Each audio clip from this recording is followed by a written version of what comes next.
Alors, la suite. Eh bien, la suite, c'est justement le sujet de l'an dernier, qui était une espèce de sujet de synthèse, hein, d'accord? Ça tapait dans tous les points du cours, d'accord? Dans tous les coins du cours. Vous avez un récipient d'1 litre dans lequel on introduit une électrode en cuivre métallique. Oui, ça rappelle un peu ce qu'on a fait le lundi et mardi, hein, d'accord? De 6,35 grammes. On a 16 grammes de sulfate de cuivre, d'accord? Dans le litre de la solution. Le pH de la solution est égal à 4. Vous avez les deux masses molaires, c'est ici. Il y a le petit zéro qui n'est pas passé au collage. Vous le rajoutez, d'accord? Puisque c'est le potentiel standard. Vous avez une constante cryo. Vous saurez où ça se trouve dans le cours. R et la valeur simplifiée de l'atmosphère qui sont données pour être sûr que vous faites les calculs de la même manière que moi. D'accord? Et la première question, c'est tout simplement, quelle est la concentration mol par litre du cuivre 2? Cuivre 2, c'est quelque chose, d'accord, que vous devez apprendre à reconnaître, je n'en ai pas parlé dans le cours, mais qui s'écrit comme ça. D'accord? Oh! C'est un 2 en romain. C'est marrant, ça, un 2 en romain. C'est le nombre d'oxydation, d'accord?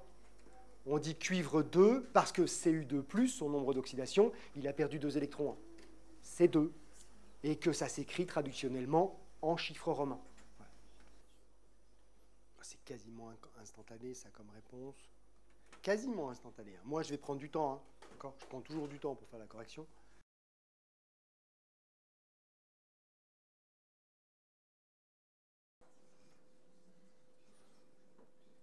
C'est largement plus grand que toutes les autres barres, on est bien d'accord, hein? Presque tout le monde a répondu. Mais ça fait qu'un peu plus de la moitié quand même. Il faut relativiser. Votre sulfate de cuivre, il va se dissocier en Cu2+, plus SO4, 2-. Vous aurez remarqué que j'ai mis une flèche simple. D'accord? La dissociation et la solubilisation du sulfate de cuivre, elle se fait directement de manière ionique. En gros, c'est des cristaux au fond du récipient, et quand ça passe en solution, c'est directement sous forme de Cu2+, et de SO4 2-. Il n'y a pas de CuSO4 dans la solution. C'est une molécule qui n'existe pas physiquement. C'est un solide ionique. Pour l'instant, on n'a pas dit la concentration, mais on m'a dit combien on en a mis. Donc, si j'ai une concentration analytique X de ce truc-là, quand il n'y en aura plus parce qu'il s'est totalement dissous, j'en aurai X de ça et X de ça. Donc, la quantité que je cherche, ce X, c'est la concentration initiale. Celle qu'on m'a donnée pour préparer la solution. Et donc, ce X, ce sera le nombre de moles de CuSO4 divisé par le volume dans lequel c'est dilué. Bon, là, c'est 1 litre, le volume, donc ça va simplifier les choses, mais n'empêche que c'est juste le principe de base, donc je préfère l'écrire. Le nombre de moles de SuSO4, c'est sa masse divisé par sa masse molaire, et toujours divisé par le même volume, ce qui fera donc 16 sur 160 sur 1, 0,1 mol par litre. D'accord? Oui, j'écris tout et ça prend de la place et du temps, mais au moins comme ça, il y a tout. D'accord? Et quand on est dans des situations un poil plus complexes, on réapplique de toute façon les mêmes solutions. Okay? Les mêmes manières de faire. Mais je suis d'accord avec vous, hein. Là, ça pouvait se calculer de tête rien qu'en voyant l'énoncé. D'accord? Et ceux qui l'ont fait, vous avez bien fait de faire comme ça. Vous avez gagné, je ne sais pas moi, une quarantaine de secondes, peut-être 1 minute sur la plupart des autres. Qui vous sera peut-être utile un peu plus loin. D'accord? On passe à la suite, c'est bon? Quelle est l'osmolarité, cette fois-ci, de la solution? Et ce n'est pas la même chose, on est bien d'accord, hein?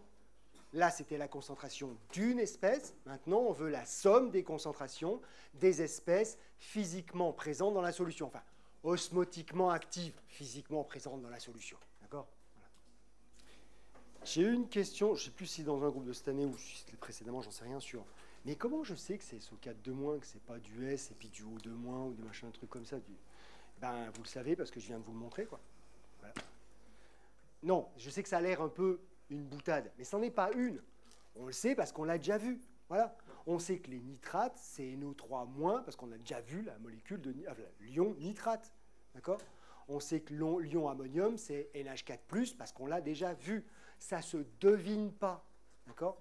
On les a déjà vus quelque part. Donc, et comme vous avez vos cours, vous pouvez en plus vous fouiller dedans. Mais non, ça ne se devine pas, juste comme ça. D'accord? On les a déjà vus quelque part. Enfin, quelqu'un les a identifiés il y a longtemps, a noté ça dans des bouquins, des revues, des trucs comme ça, et maintenant tout le monde le sait.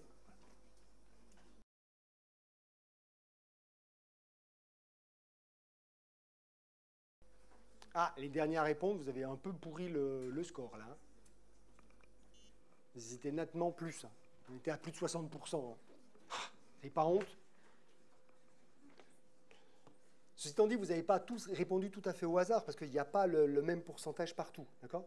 Donc, il y a eu quand même un effort d'essayer de deviner quelle était la bonne, mais...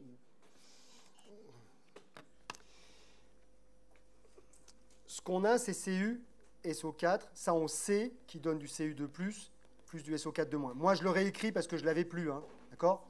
Donc, on sait déjà au moins que dans la solution, on a du Cu2+, et du SO4 de moins. On sait aussi que du Cu, SO4, d'accord? Il n'y en a pas. OK? Il n'y en a pas parce que voilà, il s'est totalement dissous sous forme de Cu2+, et de SO4 de moins. Même si j'en avais mis trop, et qu'il en reste au fond du récipient, si vous essayez de dissoudre 25 grammes, d'accord, ou 25 carrés de sucre dans une tasse de café, il y a un moment où ça s'arrête, d'accord? Donc vous savez qu'il y a une quantité maximale qu'on peut dissoudre, d'accord? Ça s'appelle la solubilité limite, ok? Ça existe. Même si j'en avais mis trop du SO4 de moins et qu'il en reste un peu au fond, celui qui reste au fond, donc, sous forme de SO4 de moins, il n'est pas en solution. Ben oui, puisque c'est des cristaux qui sont au fond, c'est qu'il n'est pas dans la solution. Donc, il ne peut pas avoir de concentration. Donc, on ne peut pas le compter dans l'osmolarité de la solution. D'accord? Donc, s'il n'est pas dans la solution, il ne compte pas dans la concentration. C'est bon? Et si je dis ça, c'est pour ceux qui seraient tentés, et qui l'ont fait vu les résultats, de compter la concentration en cuivre. Oui, j'ai 6,35 grammes de cuivre. Sa masse molaire, c'est 63,5, donc il y a 0,1 mol, d'accord, de cuivre, mais qui est une barre de fer, donc qui n'est pas en solution, juste qui trempe les pieds dans la solution, d'accord, mais elle n'est pas en solution. Donc non, il n'y a pas 0,1 mol par litre de cuivre. Ça n'a pas de sens, il n'est pas dans la solution. Ok? Donc il n'y a pas de concentration en cuivre, non plus. Alors, c'est juste pour le dire une bonne fois pour toutes, d'accord? Mais dans la solution, effectivement, on a aussi H2O, OH- et H+, ou H3O+, on s'en fout, c'est la même chose. D'accord? C'est juste une notation. Ça, ce n'est pas des solutés. Bon, H2O, c'est une évidence, c'est le solvant. Donc, évidemment, il n'est pas en solution. Mais H+, et OH-, leur statut, il peut sembler un peu plus ambigu, d'accord? Mais c'est juste des produits de décomposition du solvant. Donc, c'est aussi le solvant, les H+, et les OH-. Ce n'est pas des solutés, d'accord? Donc, ils ne comptent pas non plus dans la concentration globale. Ils font partie du solvant, les trois. Donc, non plus, on ne les compte pas. Et donc, le temps que je passe à dire ça, évidemment, maintenant, il est fini, hein, c'est réglé. Hein, voilà. Vous avez un solide qui trempe dedans, on ne compte pas. Vous avez, je ne sais pas, du gaz qui est au-dessus, ça ne compte pas, ce n'est pas dans la solution. Au-dessus, hein, celui qui est dissous dedans, oui, il compte, hein, on est bien d'accord. Mais, et puis H+, ou H-, l'eau, c'est bon, ça ne compte plus, on n'en parle plus. Ce qui veut dire que là, maintenant, vous regardez le truc, il y a du sulfate de cuivre. Le cuivre et le sulfate sont à la même concentration, c'est 0,1, ça fait 0,1 plus 0,1, ça fait 0,2. Point. Et donc ça prend, quand on a fait la question précédente, on est d'accord, 15 secondes, guère plus. OK? Et oui, moi je viens de passer 3 minutes à dire qu'il faut 15 secondes pour le faire.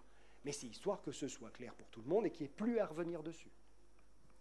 Donc la solution, oui, c'est donc 0,1, 0,1, ça fait 0,2 au total.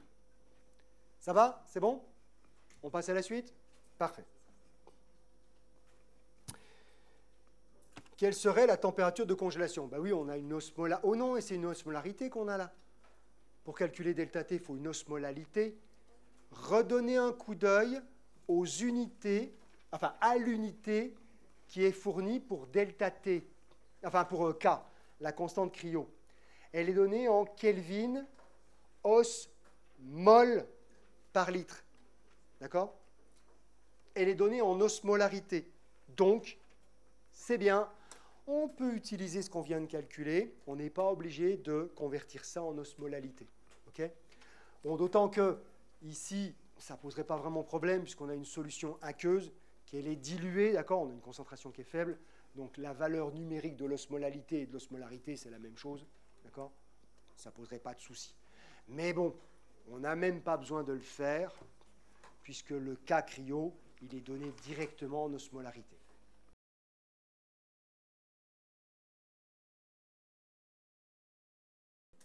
Voilà, et très majoritairement, c'est bon, vous avez compris comment ça fonctionnait. Donc, on va y aller rapidement. Le delta T, c'est la constante par... Alors, normalement, l'osmolalité, mais là, vu qu'elle est donnée en osmolarité, on va pouvoir l'utiliser. C'était quoi? C'était 2, je crois, la valeur? Il me semble, oui, c'était 2. 2 par 0,2, ça fait 0,4. En Celsius ou en Kelvin, on s'en fiche, c'est une différence de température. D'accord? Et ce qu'on cherche, c'est la température de congélation. Ce sera la température de congélation du solvant pur. Ben, le solvant ici, c'est de l'eau. Donc la température de congélation de l'eau, elle vous est pardonnée, hein, vous êtes supposé la connaître. D'accord? Donc ça fera par exemple 0 Celsius si on est en Celsius. Et vu que c'est demandé en Celsius, on ne va pas s'amuser à convertir ça en Kelvin pour reconvertir ça en Kelvin après. D'accord? On garde des Celsius. Moins delta T. Oui, moins delta T. D'accord? Pour la température de congélation, c'est en moins. C'était déjà la température basse, ça la rabaisse encore un petit peu. Pour la température d'ébullition, c'était la température haute. Ce sera en plus. D'accord? Ça écarte les deux marges. Donc ça fera 0 moins 0,4 moins 0,4 degrés Celsius. Et là, c'est bien les Celsius, il n'y a pas d'ambiguïté, hein, puisque ça, c'est en Celsius. Et ça doit avoir une unité. Ce n'est pas flottant. Donc, quelle sera si on prend cette solution, on la met donc vis-à-vis d'une membrane hémiperméable, c'est le mot à souligner, hein, toujours, d'accord? La nature de la membrane. Tant que vous en êtes à souligner hémiperméable, vous changez le 28 degrés, d'accord, Celsius en Kelvin, tout de suite, c'est de l'osmose, c'est que des températures, d'accord, en Kelvin, donc on le change tout de suite pour ne pas oublier ensuite, d'accord, donc vous me le passez en Kelvin tout de suite, ça fait 301 pour ceux qui ont un peu de mal à le calculer de tête, et puis c'est tout, voilà, bon, voilà, c'est fait. Okay. Donc si on faisait ça, qu'est-ce qu'on mesurerait comme pression osmotique? Donc si on se mettait face à de l'eau, quoi, par exemple, de l'autre côté de la membrane. Si vous avez la formule, on l'a déjà utilisée plein de fois, d'accord, hein, y compris aujourd'hui d'ailleurs. Donc ça va super vite. Le calcul, il est rapide à faire sur les calculatrices. Et un truc qui est magique dans les calculatrices, c'est que ça donne toujours le bon résultat. Enfin, le bon résultat du calcul qu'on a tapé, hein, si on n'a pas tapé le bon calcul. Mais ça donne toujours le bon résultat au calcul qu'on a tapé. Le calcul, il n'est pas très long, hein. D'accord? Donc ça avance bien. Il y a un truc auquel vous devez faire attention, vous avez vu, dans les réponses, ce n'est pas comme tout à l'heure, il y a à la fois des valeurs numériques et des unités. Vous devez contrôler valeurs numériques et unités, on est bien d'accord, hein? Okay? Ça rajoute un poil de difficulté dans la présentation des solutions.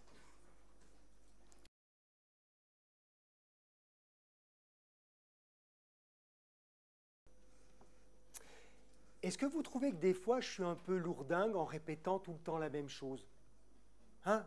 Comme si vous alliez oublier d'une fois sur l'autre et que vous n'en tiendriez pas compte de ce que je suis en train de dire. À quoi il fait allusion, là? Ben, je ne sais pas, comme par exemple que ça fait déjà la 5e fois que je dis « Attention, quand on calcule la pression osmotique, que la concentration, elle est en mol par mètre cube, sinon il faut multiplier par 1000. » Oh! Ouais. Vous voyez pourquoi j'insiste? Parce que même après l'avoir dit 5 fois, réellement, hein, d'accord, je sais ce qu'il y a dans les questions, ok? 2 fois en cours, et on l'a déjà vu 3 fois en question, ok?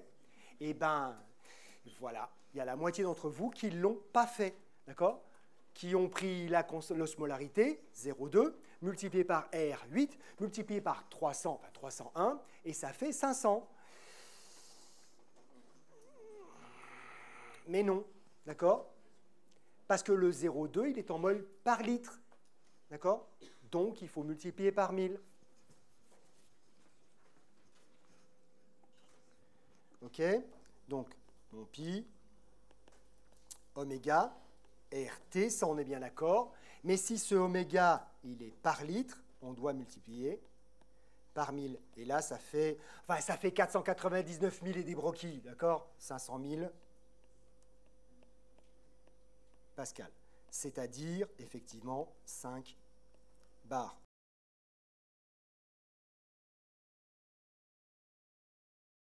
Non, il n'y a que cette bonne réponse là et pas celle-ci. OK? C'est bon? Oui, je sais que j'insiste sur certains trucs. Mais en l'occurrence, les trucs sur lesquels j'insiste, c'est parce que je sais comment ça va se passer. Et là, rajouter à ça le stress de l'examen, d'accord? Ce n'est pas 50%, c'est 60-70%, d'accord? Qui vont l'oublier. Mais ça n'a rien à voir avec ce qui était avant, ça. Ça a à voir avec les questions qui viennent après. Ça, toutes les questions qui sont là, c'est des éléments de la question suivante. D'accord? Donc, si la fraction molaire en H2 dans l'atmosphère est de 1 ppm volume, hein, molaire et volume, oui, mais les fractions molaires et les fractions volumiques pour les gaz, c'est la même chose. D'accord? Donc, c'est 1 ppm volume ou c'est 1 ppm mol, c'est la même chose, c'est pareil. D'accord? C'est ce qu'on a vu la semaine passée. Hein. Donc, ça c'est fait. Quelle est sa pression partielle? Ben, voilà, normalement c'est quasiment instantané. Hein. Enfin, instantané, le temps de l'écrire, de faire le calcul si vous avez besoin de faire le calcul. C'est vous qui voyez. Et vous avez le résultat. Et donc là, c'est pareil, vous avez vu, il y a unité et valeur numérique.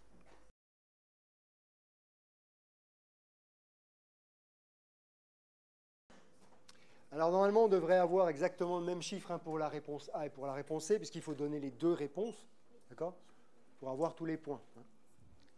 Il y a un petit décalage, donc il y en a quelques-uns qui ont raté une des deux valeurs. Mais la pression partielle, c'est la fraction, si qui ne veut plus là, si, la fraction molaire par la pression totale. La fraction molaire ici, elle est donnée sous forme de ppm, donc c'est 1 sur 1 million, c'est ça un ppm, 1 sur 1 million, multiplié par, si je le mets en pascal, 10 puissance 5 pour la pression atmosphérique, 10 puissance 5 sur 10 puissance 6, ça fait 0,1, ça fait 10 moins 1, 0,1, et c'est en pascal. D'accord? Et si au lieu de le mettre en pascal, là, vous le mettez en bar, ben vous obtenez 1 divisé par 10 puissance 6, vous obtenez 10 moins 6 bar. Donc, le 0,1 et le 10 moins 6 bar que vous avez là. Ça va pour tout le monde? Donc là, c'est des trucs qu'on avait déjà vus, mais là, on a la synthèse, d'accord? Ça pioche un peu de partout. Jusqu'à ce qu'on arrive à cette question-là. On doit donc déterminer à quoi ressemble la loi de Nernst pour manifestement ce couple cuivre 2, cuivre. Vous avez ici un certain nombre de propositions. Vous aurez remarqué qu'il y a une proposition en activité et des propositions avec des concentrations ou d'autres choses, des pressions, donc vous êtes obligé d'écrire les deux. D'accord? Il faut écrire les deux, celle en activité et celle avec des concentrations, des pressions partielles, des puretés, etc., etc. Dans l'exercice, il n'y a pas de température qui a été précisée. Je peux remonter, hein? On regarde. Tu vois, la température n'est pas donnée. Et c'est effectivement une très bonne question. Ben oui, parce que si elle demande quelle est la température, c'est pour savoir si on peut avoir des 0,06. Et comme la température n'est pas donnée, elle vient d'un seul coup de faire passer ses chances de 1 sur 5 à 1 sur 3. D'accord? Donc c'est vraiment important, c'est un réflexe. température 298, 006 valide. Pas de température ou pas 298, pas de 006. Poum, c'est jeté, il n'y a même pas besoin à regarder ce qu'il y a dedans. C'est forcément pas des bonnes réponses. Alors, par contre, juste pour précision, dans la question suivante, il y a marqué qu'on doit faire le calcul à 25 degrés. Mais on ne va pas chercher des informations dans les questions suivantes, d'accord? À ce stade-là, la température n'est pas précisée. Elle le sera à partir de la question suivante pour pouvoir faire les calculs. Mais on ne va pas chercher des infos à la question suivante. Je vous rappelle que vous ne pouvez pas écrire la loi de Nernst tant que vous n'avez pas écrit l'équation chimique correspondante, hein. Donc vous devez l'écrire. Avec donc, forcément de ce côté-là, excusez-moi, je suis en train d'écrire des bêtises.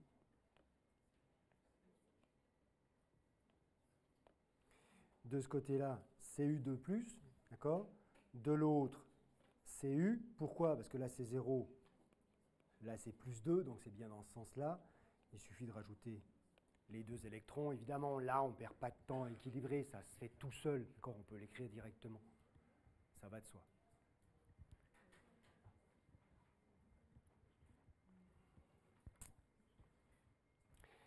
Et donc, comme votre collègue tout à l'heure qui a déjà éliminé 2 propositions, normalement, quand vous avez écrit ça, vous en avez d'ores et déjà éliminé une 3e. Hein? Ben oui.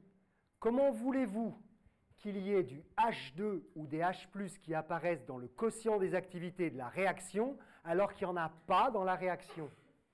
Ce n'est pas possible, d'accord? Il n'y en a pas dans la réaction, donc il n'y en aura pas dans le quotient des activités. Donc forcément, cette proposition-là, elle est fausse. J'ai déjà éliminé 3 propositions sur 4, d'accord, sans l'avoir encore écrit, hein. Bon, maintenant, il me reste quand même le doute de est-ce que c'est bien la dernière ou est-ce que tout simplement elle n'a pas été proposée, la bonne solution. Donc je suis bien obligé de l'écrire quand même, d'accord? Je n'ai pas le choix. Mais en éliminer 3 sur 4, 3 sur 5, c'est déjà pas mal.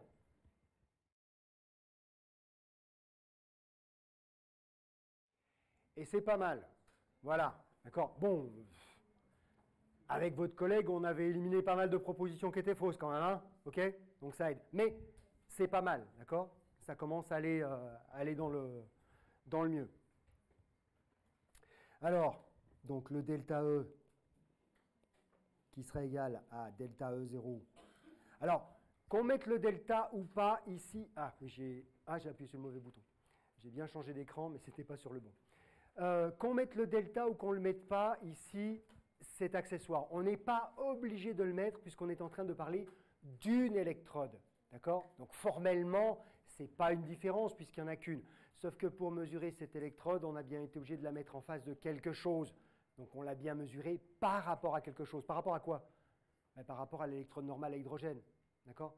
Donc on a bien été obligé de la mesurer par rapport à quelque chose. Donc on peut mettre le delta.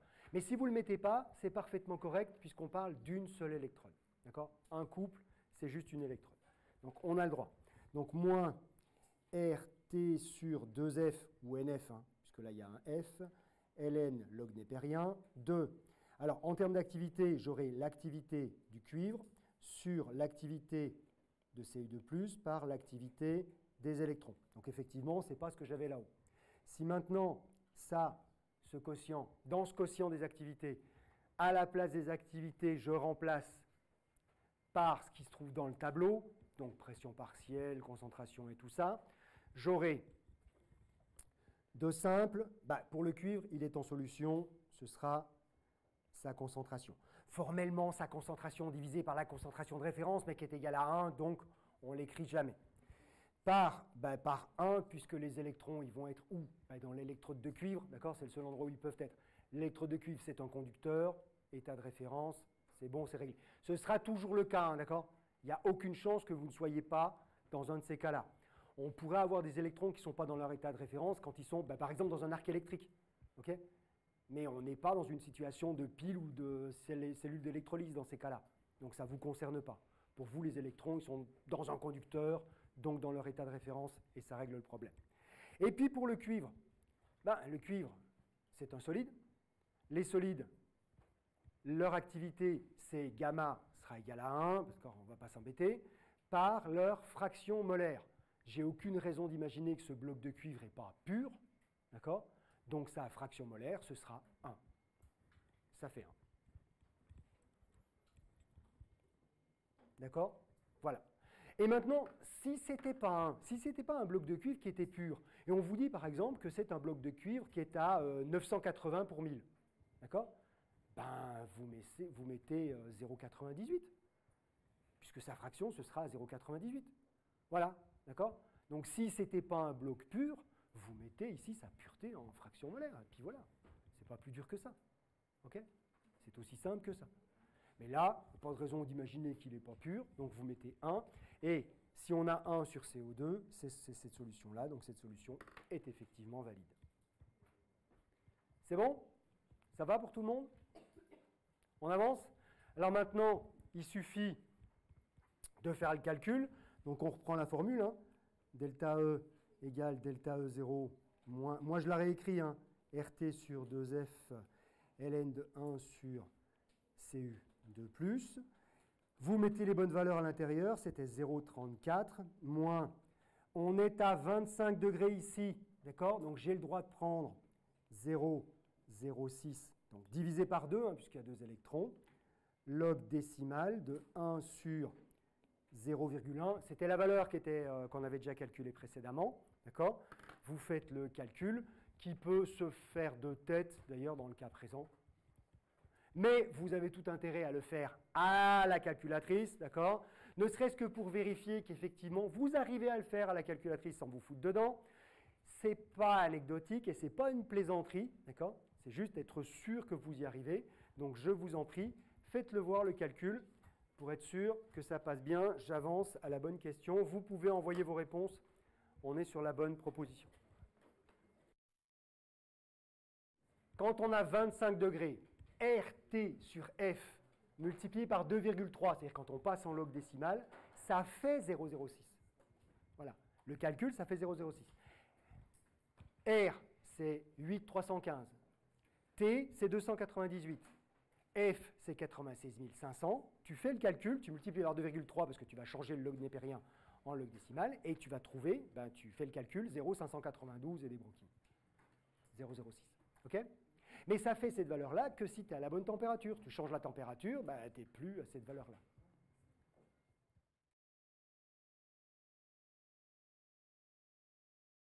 Ouais, c'est bon. En tout cas, tous ceux qui ont répondu, vous savez utiliser vos calculatrices. D'accord? OK? Vous prenez la peine de faire quand même ce genre de calcul-là au moins 1 ou 2 fois, histoire d'être sûr. Mais comme vous avez quasiment tous des calculatrices graphiques, moins facile à dire que ça en a l'air, okay, vous voyez ce que vous avez écrit.